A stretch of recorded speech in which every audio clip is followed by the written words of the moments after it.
Hello hello hello hello आमदार साहेब सोबत बोला ना. तुम्ही सांगितलं का नाही? हॅलो हॅलो हॅलो हॅलो अहो ते काय अडचण आहे यांच्या गाडीची? याला कोण बोलतोय? अमोल खताळ बोलतोय. हा बोला ना. अरे तू कोण बोलतोय म्हणजे? तू लय शहाणा दिसतो रे. हा नाही नाही तुला नाही. सांगू ना तू एवढा शहाणा आला का रे? हा तू शहाणपणा करतो का जास्त? तुझा कोण मालक कोण आहे? कोणाचं आहे ते? कोण चालवतंय ते? नंबर पाठव, त्याला फोन करायला मला, नाही तर उद्या बंद करून टाकतो तुझं शोरूम. एवढा शहाणा आहे का तू? अरे हा तुला त्यांनी सांगितलं कोण? तू मला विचारतो कोण बोलतो? आम आता तुझ्याकडे पाहतो उद्या. भाजला काय जास्त तू?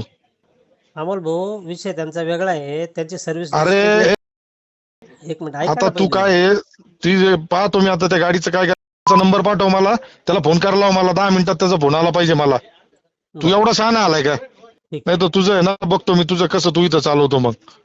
एवढा माजलाय तू रे. ऑडिओ क्लिप आता सध्या व्हायरल होती, त्यात तुम्ही एका व्यापाऱ्याला शिवीगाळ करतानाचा तो ऑडिओ आहे. नेमका कधीचा ऑडिओ आहे? तो खरा आहे की खोटा आहे? नाही, तो ऑडिओ जुना असून त्यामध्ये बरीचशी एडिट करण्यात आलेला असून त्यामध्ये आमचा एक कार्यकर्ता मयूर गुळवे आहे रणखामला.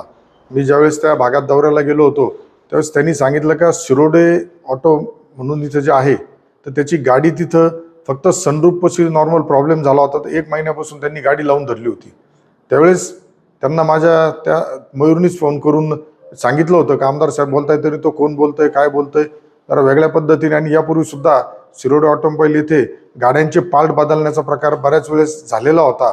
त्यामुळे यापूर्वी सुद्धा त्यांना 1-2 वेळेस आम्ही जाब विचारला होता का अशा प्रकारे तुम्ही संगमनेरमध्ये आमच्याच लोकांना किंवा संगमनेरातील तुमच्या ग्राहकांना कशा प्रकारे तुम्ही त्यांची फसवणूक करताय. माझ्याकडे त्याचे सगळे पुरावे आहेत. मध्ये एका गाडीचे तर डायरेक्ट पूर्ण मशीन त्यांनी बदलून टाकलं होतं, पण त्या ड्रायव्हरनी सगळी शूटिंग वगैरे फोटो आधीचे क्लिअर केल्यामुळं त्याच्याकडे असल्यामुळं नंतर शोरूमवाल्यांनी माफी सुद्धा मागितली होती. त्यामुळे राजकीय द्वेषातून सध्याच्या परिस्थितीमध्ये कुठंतरी महायुतीला संगमनेरात चांगलं वातावरण चालू असल्यामुळं व्यापाऱ्यांमध्ये असंतोष निर्माण करण्यासाठी ही व्हायरल करण्यात आलेली क्लिप असून, परंतु यामध्ये मी पुन्हा जबाबदारीने सांगतो, जर आम्ही 100% व्यापाऱ्यांच्या पूर्ण पाठीशी असतो. यापूर्वी सुद्धा तेलाच्या प्रकरणामध्ये असेल, गुळाच्या प्रकरणामध्ये असेल, व्यापाऱ्यांच्या पाठीशी हा अमोल खताळच उभा राहिला होता. परंतु ज्यावेळेस जर एखादा व्यापारी चुकीचं काम करत असेल तर शिवसेना स्टाईलने त्याला उत्तर देण्याची सुद्धा धमक हा शिवसेनेचा आमदार, हा कार्यकर्ता म्हणून त्या लोकांच्या पाठीशी राहणं सुद्धा माझं कर्तव्य आहे. आज जर तुम्ही गाड्यांचे पार्ट बदलत असाल, आता लोकांना सांगितलं जातंय का त्या ज्या मयूर गुळवेची गाडी होती त्याचा फायनान्सचा हप्ता थकला होता, तर तो सुद्धा उद्या आपल्याला समोर येईल. आणि त्याच्या गाडीचे खरंच हप्ते थकले होते का थकले नव्हते, मी कुठल्याही प्रकारे गाडीचे हप्ते थकले म्हणून फोन केला नव्हता.